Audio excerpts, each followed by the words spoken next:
Hello viewers, আসসালামু আলাইকুম। আমরা যারা অ্যান্ড্রয়েড ফোন ব্যবহার করি তাদের এই বিষয়টা অবশ্যই জানা উচিত যে আপনাদের ফোন অন্য কোনো ডিভাইস বা অন্য কেউ কন্ট্রোল করছে কি না।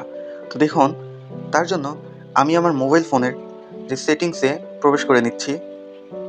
তো দেখুন, সেটিংসে আসতেই নিচের দিকে স্ক্রল করতেই আপনারা দেখতে পারবেন যে সিকিউরিটি অ্যান্ড প্রাইভেসি। তো দেখুন, সিকিউরিটি অ্যান্ড প্রাইভেসিতে আপনারা ক্লিক করে দিবেন। সিকিউরিটি অ্যান্ড প্রাইভেসিতে আসতেই আপনারা নিচের দিকে স্ক্রল করবেন।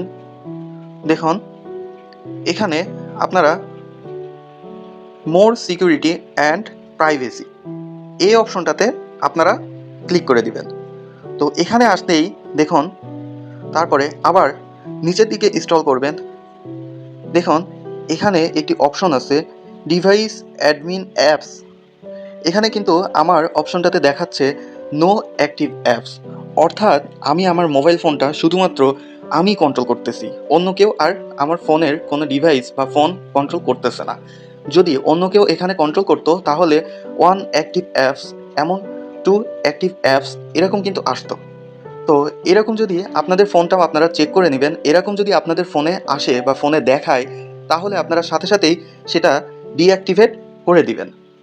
সেটা ভিতরে ঢুকে দেখুন ফাইন্ড হাব, এটা কিন্তু আপনারা ডিঅ্যাক্টিভেট করে দিবেন। তো দেখতেই পারতেছেন যে আমার ফোনটা সম্পূর্ণ একেবারেই নিরাপদ, নো অ্যাক্টিভ অ্যাপস দেখাচ্ছে। তো এইভাবে কিন্তু আপনারা আপনাদের মোবাইল ফোনটা এখনই আপনারা চেক করতে পারবেন যে আপনাদের মোবাইল ফোন অন্য কোনো ডিভাইস বা অন্য কেউ কন্ট্রোল করছে কিনা। তো আজকের ভিডিও এই পর্যন্তই। দেখা হচ্ছে আবার পরবর্তী কোনো ভিডিও নিয়ে। আপনারা সবসময় সুস্থ থাকবেন, ভালো থাকবেন। আল্লাহ হাফেজ।